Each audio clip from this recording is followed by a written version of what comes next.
तोहरा सिवा केहू लागे ना अच्छा, इहे ह प्रीत के असर हो।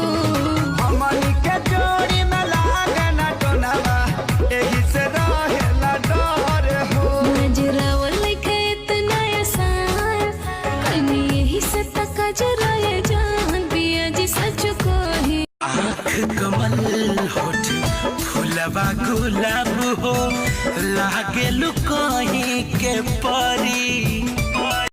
करी घमे घमे काम हमर जोर गइल चाम ले ले ऐता किरमिया गोराए वाला।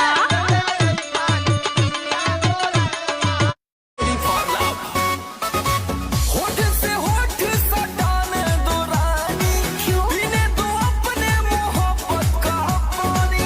बॉडी का ना गुस्सा भी गड़ने ना दूंगी। हाय बेबी काहे हो कमरिया को टच करने ना दूंगी, कमरिया को टच करने ना दूंगी, कमरिया को।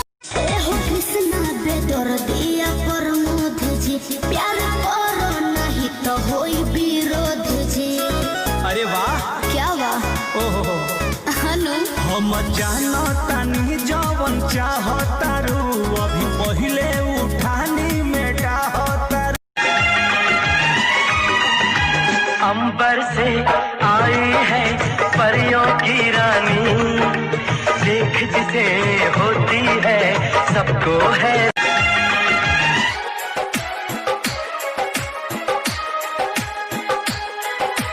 याद करो मिला रतिया को,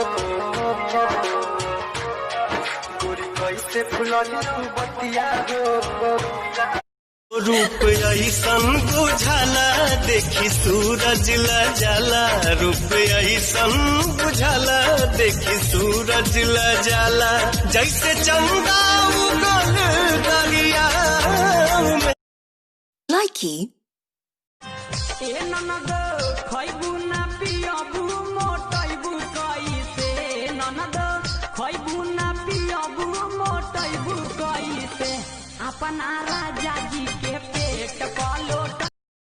लाइकी सांच को हाथ रख दिल पर, दिल पर, दिल पर। अरे खाके क्रिया कही भाजवा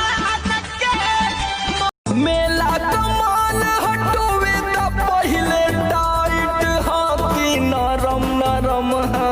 लेला हो जलेबी। अरे तनी टोल बताओ। मेला कमान हटोवे त पहिले टाइट हाथी नरम नरम हा।